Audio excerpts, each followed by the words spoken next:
नमस्कार, आप जुड़ चुके हैं स्टेट न्यूज के साथ और मैं प्रीति सहल। लगातार जम्मू म्युनिसिपल कॉर्पोरेशन पे कई लोग जो है सवाल उठाते हैं, लेकिन जब जम्मू म्युनिसिपल कॉर्पोरेशन अच्छा काम करती है तब शायद मीडिया दिखाना भूल जाती है। लेकिन फिर भी हम बात करेंगे, इस वक्त एक जो कैंपेनिंग है, जो पॉलिथीन फ्री कैंपेनिंग जो है लगातार 1 महीने से जम्मू म्युनिसिपल कॉर्पोरेशन मेयर द्वारा जो है वो चलाई जा रही है। और कुछ दिन पहले की अगर बात करें तो वहां पर जो है 101 लोगों की जो अर्थियां थी वो जो है विसर्जन की थी, और वो कैसे इनको सूझा उस पर हम बात करेंगे जम्मू मेयर के साथ। तो पहले तो सर आपका बहुत बहुत स्वागत है। धन्यवाद। सर, ये कैसे सूझा आपको कि ये जो अस्थियां हैं और वहां पर पड़ी हैं वो मतलब जो विसर्जन करनी थी, ये कैसे सोचा था? हमारा वहाँ एक इलेक्ट्रिक क्रीमेटोरियम है, तो मैंने कहा कि इतनी बड़ी असेट हमारे पास पड़ा हुआ है तो उसको थोड़ा सा सुचारू किया जाए और देखिए वहाँ क्या क्या कमी है ताकि वो चुस्त दुरुस्त हो। जब मैं वहाँ गया तो मैंने उनको कहा ये कैसे ऑपरेट होता है और कैसे इसकी वर्किंग है वो बताओ। उन्होंने बताई तो मैंने उनको कहा ये अस्थियाँ कहाँ इकट्ठी होती हैं। उन्होंने कहा नीचे ग्राउंड गोडाउन में होती हैं। और जब हम वहाँ गए तो वहाँ एक बाउल था, मैंने कहा इसको घुमाओ, उसको घुमाया तो उसमें अस्थि हुई। तो 1992 में ये भरा हुआ था, तो कब की थी वो मुझे मालूम नहीं है, लेकिन ये है कि इतना जरूर हुआ कि मुझे ये सौभाग्य प्राप्त हुआ कि उन अस्थियों को मैं गति प्रदान कर पाऊँ। तो फिर मैंने उनसे पूछा और कितने यहाँ आपके पास अस्थियाँ पड़ी हैं शवों की जो अभी तक विसर्जन नहीं हुई है। तो उन्होंने कहा यही 10-12 होंगी। मैंने कहा नहीं, आप मुझे चलो और वहाँ जाके हम देखेंगे जो आपका वहाँ कीपिंग रूम है जहाँ भी ये सब रखते हैं। तो जब मैंने वहाँ देखा मैंने कहा इन सबको निकालो, काउंट करेंगे। काउंट करी तो वो 100 से ऊपर निकली। तो ये 100 से ऊपर अस्थियाँ वहाँ ऐसी पड़ी थी जिनको कोई क्लेम करने ही नहीं आया, और वो हिंदू शास्त्र और धर्म के अनुसार उनकी गति तब होती है जब उनको पानी में या जमीन में, जैसे ये अपना परमंडल का एरिया है वहाँ हम उसको जमीन में गाड़ देते हैं क्योंकि आप उनको गुप्त गंगा बोलते हैं, तो उसमें वो विसर्जन हो जाती है। तो वो नहीं हुआ था, फिर मैंने एम्बुलेंस बुलाई और उनको उठाया, एम्बुलेंस में रखा और उसके लिए रवाना कर दिया उनको। तो ये इस तरीके से उन आत्माओं को शांति मिली। तो ये सारा काम हुआ। सर, अगर आप बात करें, लगातार आप 1 महीने से जो है पॉलिथीन फ्री कैंपेनिंग चला रहे हैं, स्कूल में कहो, यूनिवर्सिटी में कहो, अकेडमीज में कहो, वहाँ पे हर जगह पे आप कैंपेनिंग कर रहे हैं। ये सर आपने कैसे सोचा कि अब जम्मू को जो है ये पॉलिथीन मुक्त करना? देखिए, कुछ काम ऐसे होते हैं वो समाज के लिए किए जाते हैं। समाज का मतलब ये है कि गलियां नालियां बिजली लगाना, सफाई करना, ये तो हमारा काम है ही है। लेकिन कई काम ऐसे होते हैं जिनमें पूरे समाज को क्या देश को भी फायदा होता है।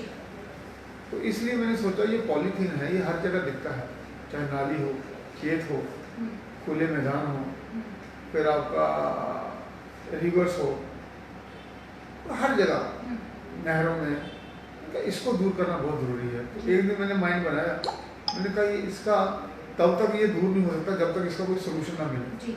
सोल्यूशन ऐसे तो है कि हम जी कपड़े का कैरी बैग उठाएंगे, पेपर का उठाएंगे, लेकिन उठाता कोई नहीं है क्योंकि उसके साथ इतनी कंफर्ट नहीं एसोसिएटेड है। तो लोग उसको थोड़ा सा ज़्यादा प्रचलन में नहीं लाते हैं। तो कोई ऐसा मटेरियल होना चाहिए पॉलीथीन बैग ऐसा ही हो, लेकिन हो वो पॉलीथीन ना। तो फिर मेरे दिमाग में आया कि जो हमारी मिसाइल बनती है उसमें कई चीज़ें ऐसी होती हैं जिसको एटमॉस्फेयर में जाके वो डीकम्पोज हो जाती हैं। तो मैंने कहा ये DRDO वाले हैं, ये कुछ निकाल के दे सकते हैं रिसर्च के द्वारा। तो फिर मैंने खुद में DRDO के ऑफिस में गया, वहाँ मैंने लोगों में जाकर बात करी और इनके पास भी गया, पोल्यूशन कंट्रोल बोर्ड वालों के पास दिल्ली में, और हाउसिंग अर्बन वालों के पास भी गया। इन्वायरमेंट वालों के पास भी गया, मैंने पूछताछ शुरू कर दी जी। कि मुझे ऐसी चीज़ चाहिए जिससे मेरा ये सोल्यूशन निकले। जी। तो फिर DRDO ने मुझे वो सोल्यूशन दिया। जी।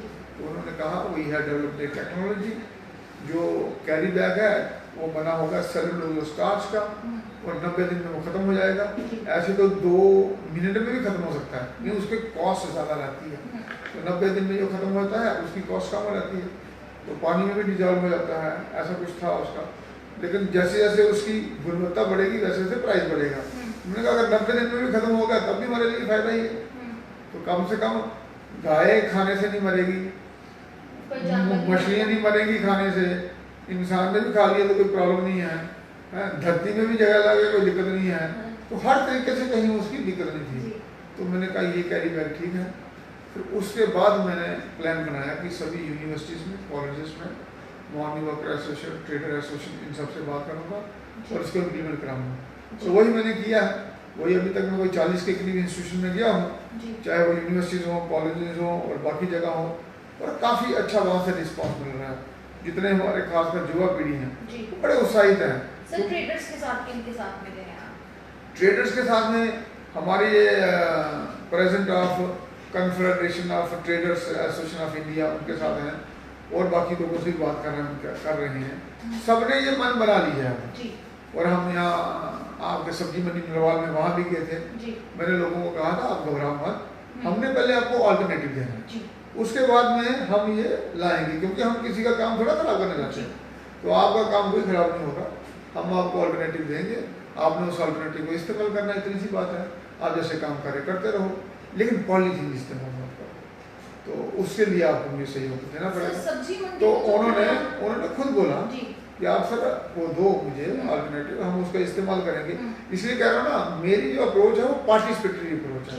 अब कई बार प्रश्न करते हैं ना कि जहाँ बन रहे हैं वो फैक्ट्रियाँ बंद करो जी, ये करो जी, वो करो जी, वहाँ चल रही है जी, उन्होंने ये महीने लगाए हुए हैं, ऐसा कुछ नहीं है। इल्ज़ाम लगाना बड़ा आसान होता है, लेकिन काम करना बहुत मुश्किल होता है। और मैं आपको बता रहा हूँ, मेरी अप्रोच है पार्टिसिपेटरी अप्रोच, लोगों को साथ में लेके चलने की। उसमें आपको ज़्यादा कामयाबी मिलती है, ना कि इन्फोर्समेंट में। तो वो मेरा यही है कि हमारे पास ऑल्टरनेटिव है, ये हम लोगों को देंगे, लोग इसको इस्तेमाल करेंगे, तो खुद जब उसकी डिमांड ही रहेगी खुद ही बंद हो जाएगा। और हर व्यक्ति को पता है ये डीकम्पोज हो जाना है, बायोडिग्रेडेबल है, तो वो दूसरा क्यों इस्तेमाल करेगा?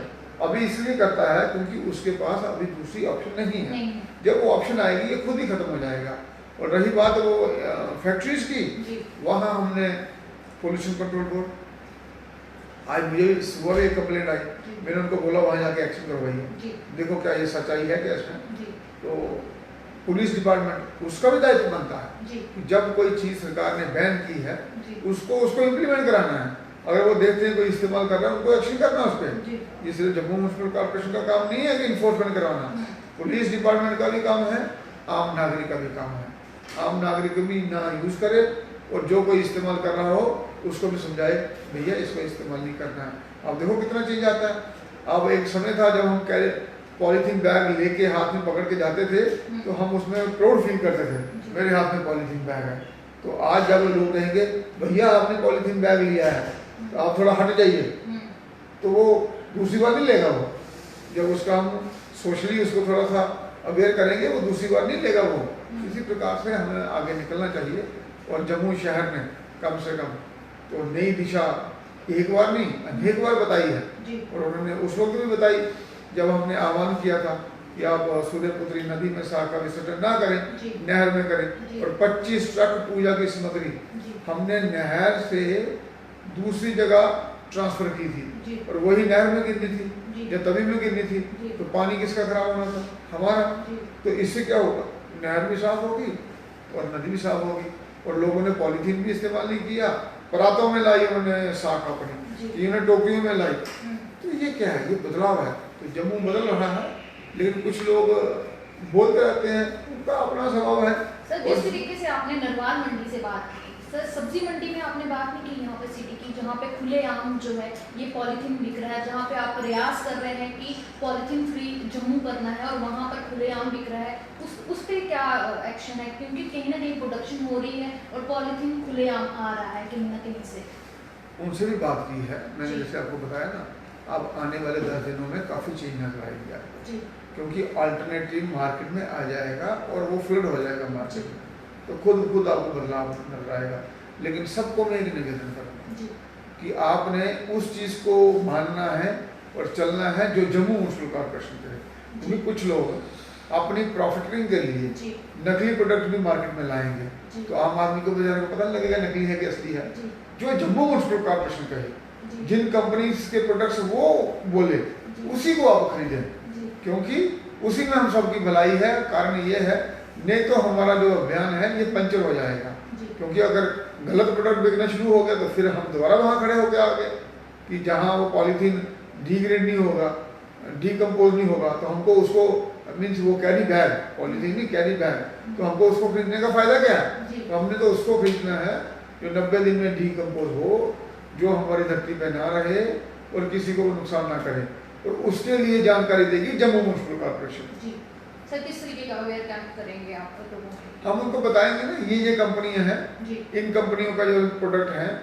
वो आप खरीद सकते हैं, तो लोग वही खरीदना चाहिए उनको, क्योंकि हमने उसको टेस्ट करके बताया होगा, उनके सर्टिफिकेट बताए होंगे जी कि ये कंपनियां प्रमाणित हैं, इन कंपनियों का आप सामान खरीदिए। इतनी सी बात है, क्योंकि अगर हम ऐसा नहीं करते हैं जी तो फिर डुप्लीकेट बेचने वाले, प्रॉफिट कमाने वाले तो अपना तो प्लान चलाएंगे वो। तो हमें जागरूक नागरिक कौन है? जो सही जगह से इंफॉर्मेशन लेता है। जी हम कई बार ऐसे कोई चल रहा था उसको पूछते हैं, जनाब ऐसा है क्या? तो वो जैसा बताता है हम सोचते हैं यही सही बता रहा है, ऐसा नहीं होता। जो इंफॉर्मेशन जहाँ से मिलनी चाहिए वहीं से हमें लेनी चाहिए। तो जम्मू म्यूनसिपल कॉर्पोरेशन आपकी सेवा के लिए बैठा है, हमने अभियान चलाया ये कि पॉलीथीन को मुक्त करना है, हमने पॉलीथीन से मुक्त करना है जम्मू शहर। तो हम तो सही चीज़ बताएंगे और लोगों की भलाई के लिए बताएंगे, और हम तो कोई ट्रेडिंग कम्युनिटी भी नहीं है, मीन्स हम तो ट्रेड करने वाले नहीं है ना, तो हमको तो इन्फॉर्मेशन देनी है समाज को, भाई ये सही है ये गलत है, मानना नहीं मानना समाज का काम है। सर, ज़्यादा समय ना लेते हुए आखिरी सवाल सर, रेजिडेंसी रोड एसोसिएशन का एक साफ तौर पर कहना है कि वहाँ पे एम्प्लॉयज़ जो हैं वो लड़की भी हैं, और वहाँ पे अगर बात करें सीएम हाउस भी है, और वहाँ पे शौचालय नहीं है, शौचालय की बहुत प्रॉब्लम आ रही है, उस पर आप क्या कहना चाहेंगे? शौचालय के लिए जगह चाहिए होती है जी और वहाँ जगह मिल सकती है आपको सिर्फ सर्कुलर रोड पर, जी और कहीं नहीं मिल सकती। और वहाँ प्रयास करेंगे, देखेंगे वहाँ सिटी में हमारे पैसे आते हैं, जी जब वो पैसे आएंगे तो हम बनाने का प्रयास करेंगे। उस साइड पे शौचालय बन जाए, कोई सर कब तक? वाली बात नहीं।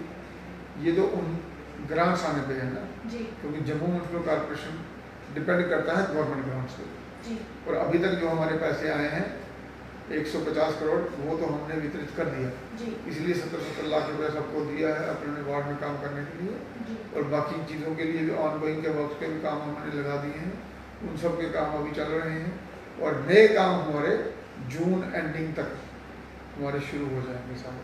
ये बहुत बड़ी बात होगी हमारे लिए, क्योंकि ऐसा पहले कभी नहीं हुआ। पहले जो काम लगते थे वो अगस्त सितंबर में लगते, अगस्त सितंबर में पैसे आते थे, जी और उसके बाद हम टेंडरिंग करते थे, नवंबर में जाके टेंडर खुलते थे, तो नवंबर में अगर टेंडर खुले तो काम कब करना। जी और यहाँ से हमें 10 महीने मिल रहे हैं काम करने के लिए, तो बड़ा फास्ट काम हो रहा है। और अगले का जो हमने बजट रखा है वो 150 करोड़ के ऊपर रखा है हमने इस बार खर्च करने का। और सबसे बड़ी बात यह है कि जब हम 2018 में आए थे, जी 1 करोड़ 43 लाख रुपए हमने खर्च किया था कैपेक्स बजट का, और 19 में 1 करोड़ 63 लाख, 20 में 8 करोड़ और 21 में 38 करोड़, और 2022 में 107 करोड़। कहने का मतलब जितना पहले 73 वार्डों पे खर्च होता था उतना अब एक वार्ड में हो रहा है। कितनी चेंज आई। और जम्मू वालों को इससे बढ़िया मौका कभी नहीं आएगा, जहां कॉन्स्टिट्यूशनल अथॉरिटी एलजी साहब, पॉलिटिकल अथॉरिटी मेयर और एडमिनिस्ट्रेटिव अथॉरिटी चीफ सेक्रेटरी सभी एक ही तरफ बढ़ रहे हैं, एक ही दिशा में काम कर रहे हैं, और एक ही सोच के साथ काम कर रहे हैं कि जम्मू में ज़्यादा से ज़्यादा डेवलपमेंट कैसे हो, कश्मीर में ज़्यादा से ज़्यादा डेवलपमेंट कैसे हो। लेकिन जम्मू को फ़ायदा इसलिए हो रहा है यहाँ पॉलिटिकल सिस्टम, एडमिनिस्ट्रेटिव सिस्टम और कॉन्स्टिट्यूशनल अथॉरिटी, ये सभी एक अप्रोच में काम कर रहे हैं, और डिसीजन मेकिंग फास्ट हो रही है, इसलिए डेवलपमेंट हो रही है। रेजिडेंसी रोड एसोसिएशन का ये भी कहना है कि स्मार्ट सिटी का काम पूरे जम्मू कश्मीर में चल रहा है, लेकिन रेजेंसी रोड में नहीं चल रहा है। आखिरकार वजह क्या है कि रेजेंसी रोड पे स्मार्ट सिटी का काम क्यों नहीं? एक समय था जम्मू में जी किसी के घर में आटा खत्म होता था, वो घर दूसरे घर से लेके आता था, जी वो भी दबा हुआ कि ऐसे ही हल्के से डाला हुआ। लेकिन आजकल क्या हो गया, हर पड़ोसी अपने पड़ोसी की शिकायत करता है। जी मेरा सबसे निवेदन है भाई, अगर आपका पड़ोसी अमीर होता है आप गरीब नहीं हो जाओगे, जी लेकिन मिलजुल के रहो। और उसको भी चाहिए कि पड़ोसी के हिसाब से काम करे, कोई भी अगर वो काम करता है, क्योंकि किसी को भी अगर तकलीफ होती है तो वो समाज को तकलीफ होती है। जी तो हम इस तरीके से काम करें कोई भी अपना, जिससे दूसरों को प्रॉब्लम ना हो, तो सब आगे बढ़ेंगे। नहीं तो एक उसकी कंप्लेंट करेगा, वो इसकी कंप्लेंट करेगा, मेरे लिए दुविधा हो जाती है। कंप्लेंट करने वाला भी मेरा और जिसकी की है वो भी मेरा, क्योंकि मैं तो मेयर हूँ, जी मुझे तो सब कुछ देखना है। तो इसलिए कंप्लेंट नहीं करनी है किसी की, अपना काम आराम से करो। और कोई दिक्कत आती है मेरे पास आओ, मैं आपको उसका रास्ता बताऊंगा, जी लेकिन समाज को साथ में लेकर मिलजुल के आगे बढ़ना। शुक्रिया। तो ये खास बात थी चीफ की हमारी जम्मू मेयर जी के साथ, और उन्होंने साफ तौर पर रेजेंसी रोड एसोसिएशन को जो है ये जवाब देते हुए कहा है कि अगर कोई प्रॉब्लम है तो वो मेरे से आकर मिले और मैं उसका हल जो है ढूंढ कर दूंगा। और जिस तरीके से जम्मू के लोगों से जो अपील की है कि अब जो है जम्मू को जो है पॉलीथीन फ्री करना है, और इस पर जो है जनता का जो साथ वो बहुत ज़रूरी है। जिस तरीके से उन्होंने एकेडमी, स्कूल, यूनिवर्सिटी में गए हैं, उसी तरीके से वो ट्रेडर के साथ भी जो है कनेक्ट रहना चाहते हैं, और ट्रेडर भी अगर उनका साथ देगी तो जो पॉलीथीन है वो जम्मू मुक्त हो जाएगा। तो मेरे साथ जुड़ी रहेगा अगले अपडेट के लिए। मैं प्रीति सहर, स्टेट न्यूज़ के साथ।